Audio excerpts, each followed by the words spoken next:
Dear friends, I'd like to present today a very tough case which I handled, and it was a day when things were just not going my way. So this was a 75-year-old male patient who presented with a mature hard cataract. He had a very dense nucleus sclerosis. The visual acuity was just perception of light and the projection was good in all quadrants. He had an against the rule corneal astigmatism of 1.5 diopters and was decided to implant a toric lens. The site of incision was at 140 degrees and the axis of placement was at 6 degrees.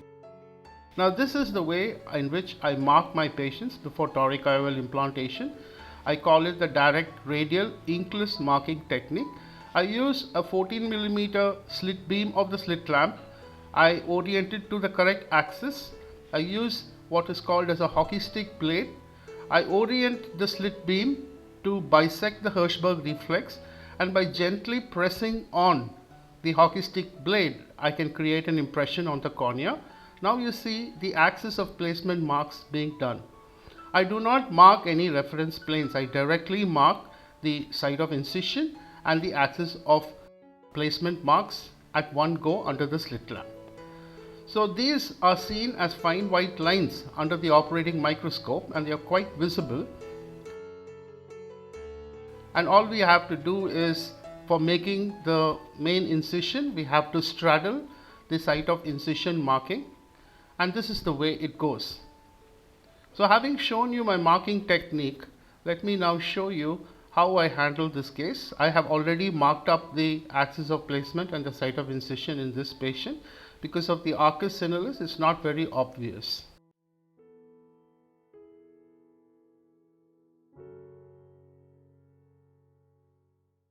The first step that we need to do is to ensure that we have an adequate size of the pupil.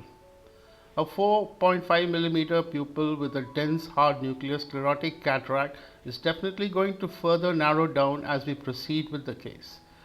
So I implant the intraoperative pupil dilating device, and quite contrary to what usually happens, I encountered quite a lot of problems while implanting this device.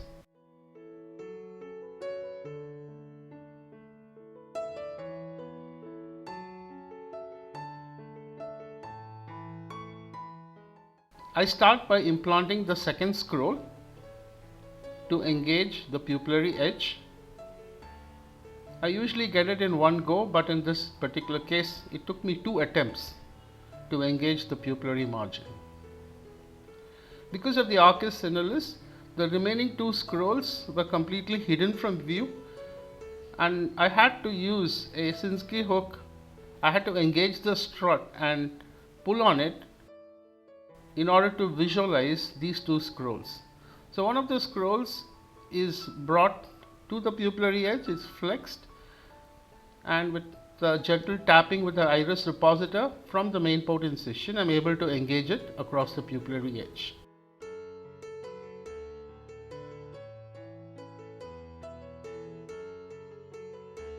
While engaging the final scroll, I found that I had to distort the device quite a bit, and even then I was not able to engage the pupil.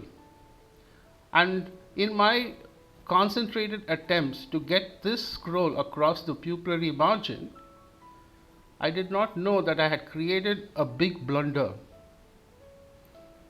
And this blunder was that I had accidentally perforated the anterior capsule in this attempt to engage the scroll. Now this is visible to us because the nucleus is suddenly more obviously visible. The cortex is also cleared from a particular area. Now this left me in quite a bit of quandary because of the challenges involved in handling this case. A very dense, hard nucleus sclerotic cataract, a toric IOL to be implanted, and for this the rexus should be performed successfully. Now failing which, I am prepared to convert to either a small incision cataract surgery or an extra capsular cataract surgery. I had the suitable IOLs ready for the same. Now it becomes obvious that the point of tear or the point of breach of the anterior capsule, you see a triangular flap there, And the mission now is to complete the capsular rhexis, taking this tag along with it. So a continuous curvilinear tear of the anterior capsule should be accomplished while taking in this triangular tear also, and I was able to perform this.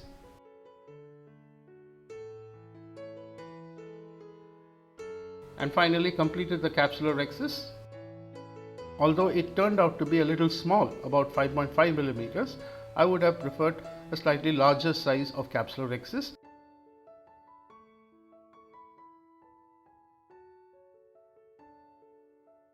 So with the help of a directed infusion, I'm able to loosen up the cortex and wash off much of the cortex.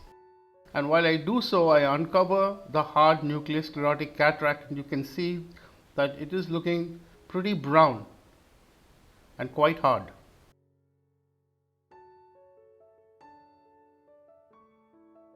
So I proceed with phaco emulsification using the multiburst mode and a power of 50%, and using the direct chop technique. I use a 1.75 millimeter sharp tip chopper in order to initiate the crack. So the initial crack is promising. I'm able to get the crack to go through and through. Rotation of the nucleus should be done very carefully because the zonules would definitely be weak in these patients. Now the subsequent cracking of the nucleus into the smaller fragments did not exactly go as I intended it to go. I have uneven size of fragments. In addition, I also find that the nucleus being extremely leathery, I am not able to get the split to go through and throughout the entire extent of the nucleus sclerotic cataract. So even though this crack looks as though it has gone through and through, while I try to mobilize this fragment, it kind of springs back and does not follow the phaco probe, and this is because it is connected still at the center. And this tends to happen with these leathery cataracts. They tend to get connected to the center. So I slightly changed my technique, and instead of trying to completely free the fragments, I decapitate the fragments because the lens has now opened up like a flower petal. So each of the petaloid portion of the nucleus fragment is removed till I am able to get a good crack that goes through and through.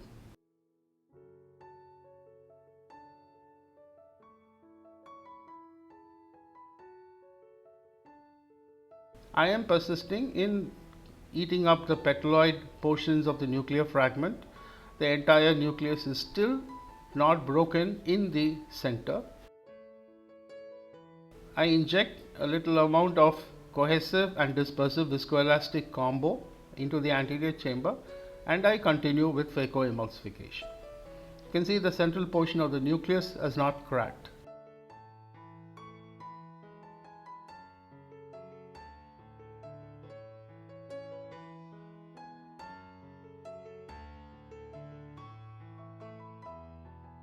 There are several names that define this particular type of removal of the hard cataract, and they are known as the flower petal technique of removing the hard cataract, where we split it into multiple petaloid fragments and then eat up just the petals till the final base plate is left, which is eaten up.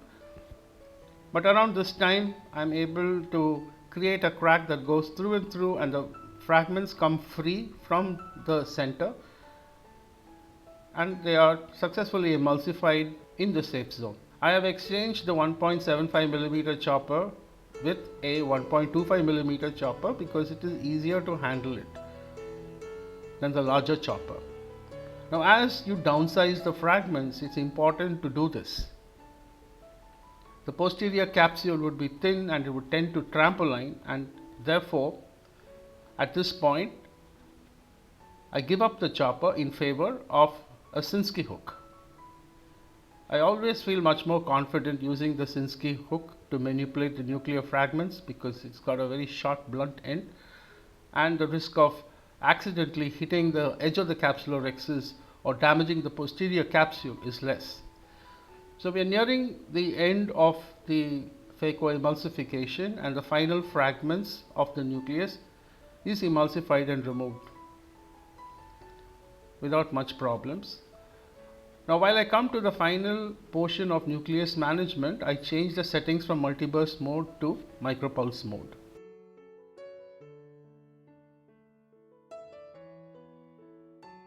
Now this is a hard inspissated cortex that is sometimes seen in hypermature cataract. So in the epinucleus mode of phacoemulsification, this is removed. Do not try to remove it with IA. It's possible, but it would take you much longer time. So all that's left behind are cellular debris, and this is addressed successfully using a capsule polish. So the biggest hurdle I had in performing capsular rexus was the accidental puncture, which I managed successfully.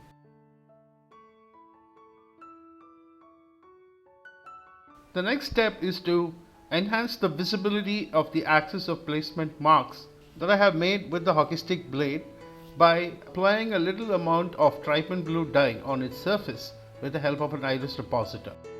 Now although these marks are quite visible under the operating microscope, while you are focused on the level of the IOL, the corneal marks may not be so clearly visible, and therefore you have to enhance the marking with trypan blue, after which you vigorously wash off the dye so that the dye will stain only the groove, the base of the groove. You will not get thick lines, but rather fine thin blue lines.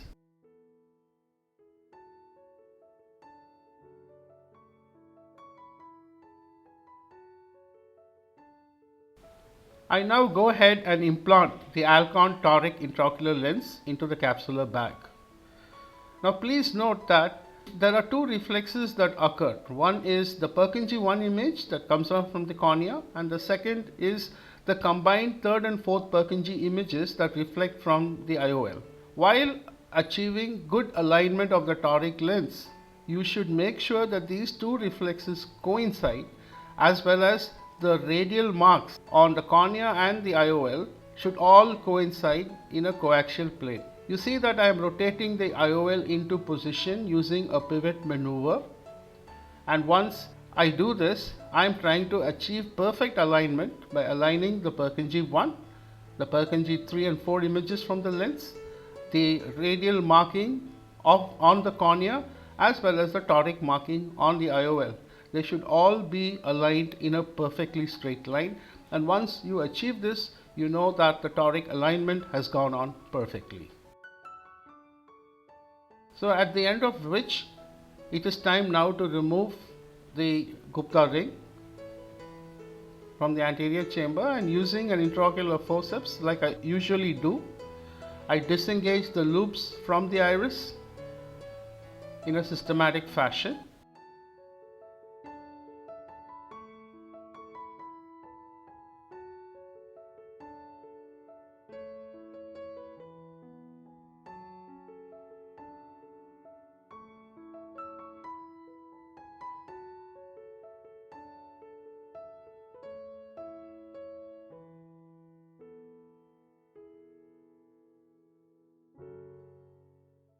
And using the intraocular forceps and grasping onto the ring, I'm able to pull it out of the eye.